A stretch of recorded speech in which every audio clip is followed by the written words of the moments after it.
Hey there, folks. We're going to do a Like a Rogue tonight. At least I guess it's kind of the morning at time of recording this. Whoa, what the heck? But anyway, this is a game I've been wanting to do for a little while, Dungeonmans. It's been in early access for quite a bit of time and has kind of, carved its way through.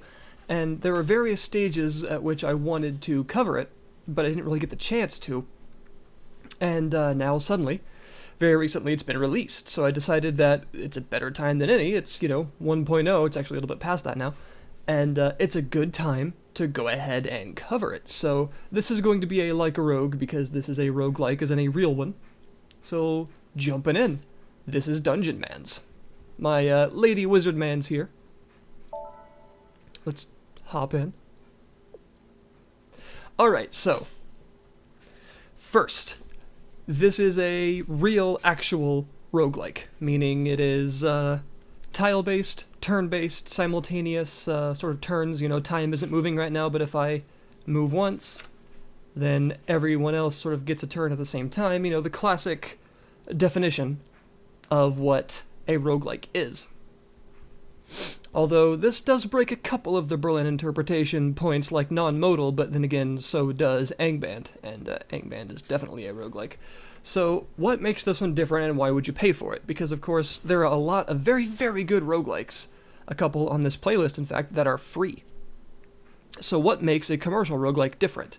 Well, first of all, they usually have tiles, which is very helpful for people that aren't necessarily into a lot of roguelikes, because ASCII graphics can be very daunting and confusing at first.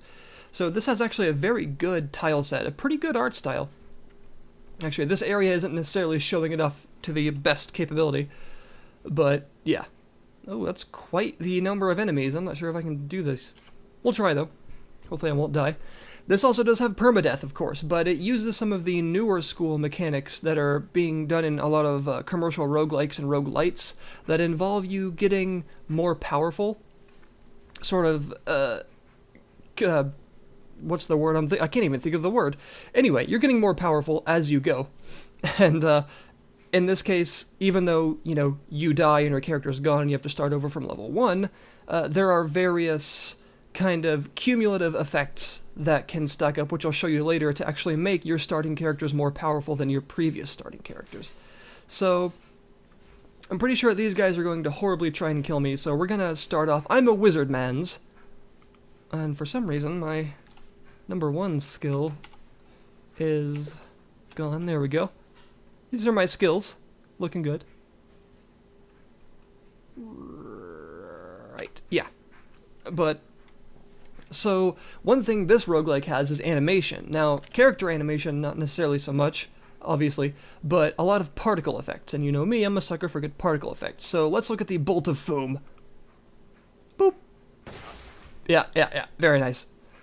And, I can continue to toss these out. Although I don't want to be tossing them out like candy, because they cost 5 mana each right now. So, I want to move forward a little bit. Oh. That's probably something I don't want to be too close to. Ow. You know what? Okay, so it's a 3x3. So basically, I'm in an area. Oh, jeez. That was a very poor idea. So I'm in an area right now that is called Showdown at Fleabite March, which is basically. Indeed. Basically, this big kind of battleground that I just sort of waltzed into, and I'm not entirely sure what's going on here, but it is of trivial difficulty, which means that I should be able to take a lot of this stuff on, hopefully, but there's an awful lot of people in a small area, and also there's a sort of boss character over there. You can tell by that red aura he's got. So what else makes this particular roguelike different? Well, there's also sound, as you can tell. I've actually got the music off. I should fix that. Get some music going. The music is actually quite good, and there are lots of tracks for the different areas. So let's see, what else makes a commercial roguelike worth it? Let's see, it's got nice little particle effects. As you can see, there are, every time loot drops besides gold, it sort of flies out everywhere, which is very, very satisfying. I think they're kind of taking the Diablo way of doing things, where loot just kind of explodes out of people. And different rarities of loot also, of course, have colors.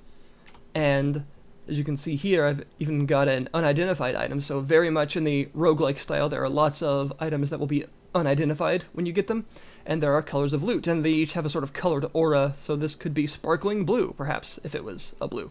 But one thing to really point out from the very beginning, this game has a great sense of humor. So this is a scroll of bees, please. I spray a terrifying cone of bees up to 5 tiles away, dealing damage to anything in the cone. And the description says, you are the worst person. Yeah, everything in this game has a really great sense of humor applied to it. Even your stats. Instead of, like, strength, intelligence, stuff like that, you have strength, which is strength. Skills, which is sort of like dexterity. Science, which is a little bit like wisdom or intelligence, depending on the type of game you're thinking about. And foom, which is more like, magic intelligence. And, yeah, so even when you say beat a boss, they often drop an item called a proof of strength.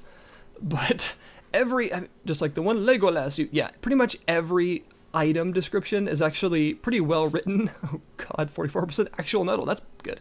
And they all have all kinds of very silly descriptions and things. My first foomstick. Now I have a Prance Elf Limpcaster as a staff. It was once able to cast Melf's Flaccid Arrow, but even that power has fled this unfortunate vessel. Yeah, literally everything has a really funny description. The dialogue itself between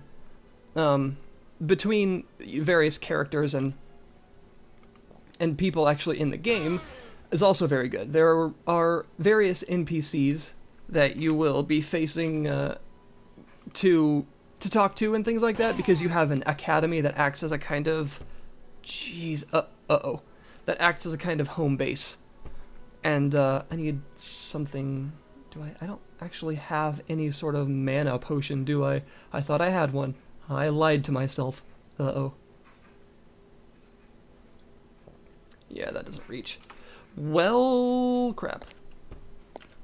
But one thing to kind of point out is that even though this game is a roguelike, a real one, there's definitely a very large amount of dialogue and things like that, which is a bit different from a lot of roguelikes, because they often have very little of that. In this case, there's quite a lot of it. You are definitely expected to talk to a lot of people, because it actually takes some of the RPG elements that are often not hugely important in a lot of important in a lot of roguelikes, and by which I mean kind of almost like JRPG elements or action RPG elements, more like, and really goes to town with them. So there's a lot of that, which is another thing that I think adds a lot of length to the game and makes it actually worth paying for, instead of what you would consider a more classic free roguelike, which there are lots of those. So let's see, another thing to consider is the variety of gear and skills you have. Now, I am probably dead here, which isn't good, but I don't know what else to do. Oh god. And so all these sound effects, particle effects, and things like that are actually quite nice. And what it comes down to, I think, is, what you're willing to sort of pay for when it comes to a roguelike. Some people just aren't willing to pay for them at all, basically. And I understand that particular viewpoint. I died. Balls. That character was doing so well, too. Yep, dead. I wanted to show you a kind of early game character, but not at the very beginning. But I think I'm going to have to go to the very beginning. So let's just sort of start over. So this is character creation. You create a world that there's actually an overworld, kind of Angband style. And you will be... Whoops. You will be able to create as many characters as you want within that world. And the world sort of stays static unless you choose to generate a new one. Let's do a Bannermans. These are all the classes you have: Fightermans, Rangermans, Wizardmans, Necromans, Dungeonmans, Bannermans, and Southern Gentlemans. They all have various things. I don't know what a Bannermans is like. They do use polearms, though. And I think I'm going to try a Bannermans. Boop. And you get to choose 2 perks. So I always try to get Southern Born at first, because maximum health is nice. And for a Bannermans, I think we'll get... Ooh, a lot of these are pretty useful. Let's see. Uh-oh, that sounds bad. That is useful.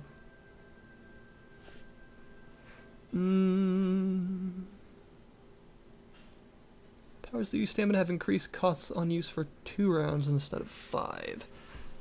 That is useful because when you use stamina powers, if you use them repeatedly, their cost goes up and up and up for 5 rounds, but that reduces it to 2 instead. I think I'll do Scrounger with this guy, just because I've never used that before. I will be a Bannermans. I don't know what a Bannermans is supposed to look like. You can also be a Lady Bannermans if you wish. Nothing wrong with that. Someone with a pole arm, I guess, so... pole arms? No? There we go. Perfect. Valen, the Lady Bannermans. And to adventure. That was a very bad start to the video. So this is where you begin. This is your academy, and, oh, wait. Advanced training. One-time offer. Uh-oh. Yeah, I brought some artifacts. Yeah. So, basically, you'll find artifacts and books and things with your characters, and you can bring them back here, give them to this guy, who can also identify all your items and stuff like that, and you will sort of unlock permanent upgrades, which is what I was talking about with a sort of persistent power system. Even though it's a roguelike and you perma-die and you start off with a new level 1 character, there are a couple of different methods of progression that last between characters. So there are items that can be put in this war chest because of turning in various rewards, and they can be gotten by characters.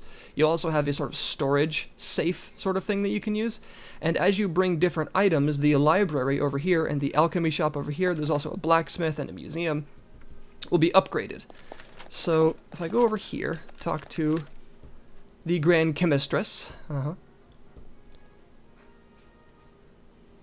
and now, boop, because of some of the things I've done, normally, of course, in roguelike style, when you pick up potions, as you can see, a strawberry red potion, or a sunrise orange potion, or a shampoo green potion, that's what they'd be called.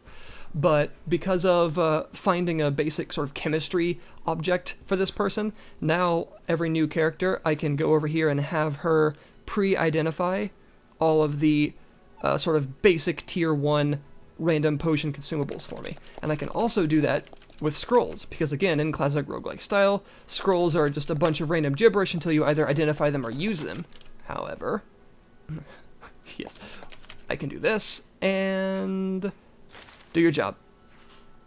There we go. So all these random gibberish scrolls, I now know what they are. Again, this isn't nearly all the items in the game, but it's some of the earlier ones. And as you bring back more artifacts and more books and things like that, you will unlock the ability to have better and better stuff identified for new characters from the start, giving you a bit of a better start than just starting from complete scratch every time. Also, there's this. So you can give him a bunch of crap gear that you don't need, or good gear, and melt it down into different items, or different materials. Right now, the only one I have is 10 steel, which is a sort of really basic, not very good one. And you can spend these on upgrades. So, for instance, I can spend 110 steel to get a +1 bonus to the starting equipment of every new level 1 character, so that way they start out a little bit more powerful. I've done it once for every character that will start with any kind of weapon or shield. We'll have a +1 bonus on it. And now it's going to cost me beryllium. Oh god, beryllium.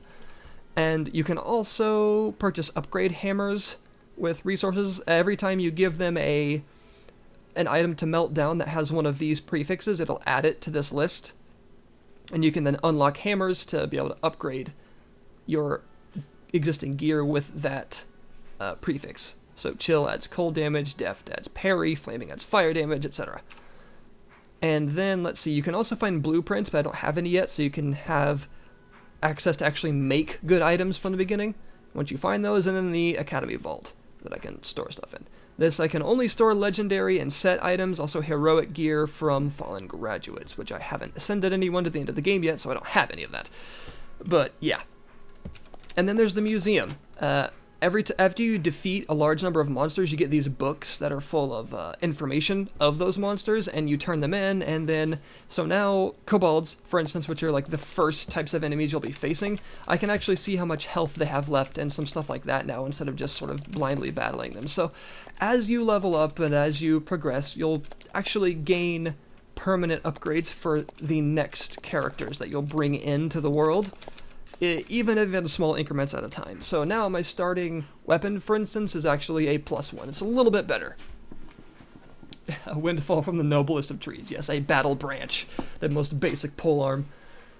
I've also got some door spikes and a cuirass. Or cuirass. Very nice. Real armor, yes. So let's dive into a bit of the humor here. So these are the various skill trees. And you're not actually limited to any of them. For instance, even though I started as a Bannermans, I can actually get Necromancer skills if I want to when I level up. But you have to be careful. So these are the Bannerman skills. Start out with Light Spear. Pew pew! Which sounds very useful. I also have Press the Attack, which I can't use right now. And Battle Fervor, which is a real armor skill. Real armor is heavy armor, by the way. There's light armor, medium armor, and real armor. Yeah. Let's see. Alright. Get some banners. This almost seems like a kind of Lancer Spellsword-ish class. So let's jump in to the overworld, and this is how you'll begin. So here's the overworld. Now, as you can see, there's a little ghost symbol up there because that's where my last character died. It's now the Temple of Blood? Wait, that's actually near where I died. I think some things are a little different this time around. Interesting. But more or less what'll happen is if I can go where my previous character died, I can find a relic from them and actually get a bunch of experience back as long as I get there, almost Dark Souls style, depending on what level they were. So you want to go to the convenient Scrobald Warren. Yes, Scrobalds. It's usually the first good area to start at a level 1 kind of thing. And there you go. So, yeah. This is Dungeonmans. It goes like this. It is actually a lot of fun in my opinion, but I really like roguelikes a lot. And I know that some people just aren't really into, well, paying for roguelikes a lot. And I can understand that mentality because there's, of course, a large number of very good free ones. And like I said, I'm trying to make the case for people that, you know, sometimes it's commercial ones are good. Yeah, are very good. Holy crap, that did a pretty good amount of damage for a level 1 skill. And this game has enough interesting mechanics, in my opinion, to be worthwhile. It's very well polished right now. Its time in early access was very beneficial to it, in my opinion. However, there are still some loose ends and a couple of rough edges here and there, but it doesn't feel like it's a massively work-in-progress game still. It definitely feels like a lot of the bugs were squashed, a lot of balance and making every class fun and actually filling out the game with a lot of content was done in its early access stages, so that it does feel like a good, actual, fully fleshed out product right now. Although I have to admit, of course, there are some imperfections still, but it doesn't feel like an unfinished mess, by far. With the occasional quirk and tightening up some of the text boxes and things like that. Even, I mean, the last update, which actually hit today at time of recording, the 23rd of December, or the latest update, it's not the last one, but the latest one actually did fix up a few text boxes and things. So, yeah, the guy, Jim is his name, he's really nice, he's really fun to talk to, and he knows what's up. Ooh, fish, barrels, and you. I can get a point in archery, or I can turn that into the library, which I think I'll do. Also, it's worth 1,050 gold, which is absurd. So there's some scrolls here. These I don't know what they are. These are higher tier scrolls. Very nice. I also have a discount shortbow, which is, you know, just wonderful. I like the fact that you can upgrade equipment and it actually adds suffixes. You can get equipment that has like 10 suffixes on it. It'd be like, it is a burly, flaming, chill, flexible, hardy sword, +2. It's actually kind of funny how many suffixes you can get at one time. It's got a great sense of humor. I can't really... Yes. So leveling up is basically the occurrence of the century in this game. It's got a lot to it that I really enjoy. There's actually a lot of content here. A game run through will last you quite a while, and because the random generation nature of roguelikes, there's a lot of content that you won't necessarily see in any given playthrough. So it's with all the classes and things available, it's much more apt for you to play, multiple characters. You're not gonna just beat this once and be done with it, more than likely. And even the developer himself said there's currently dozens of hours of content, and maybe hundreds, depending on, if you want to go through and try and find all the relics and upgrade your academy to its fullest potential and things like that. So I think there are a good number of very interesting systems in the game. I think that it has a lot of potential going forward now that it's out of early access to keep growing, now that it has a nice full feature set and a lot of content to kind of entice people into playing more.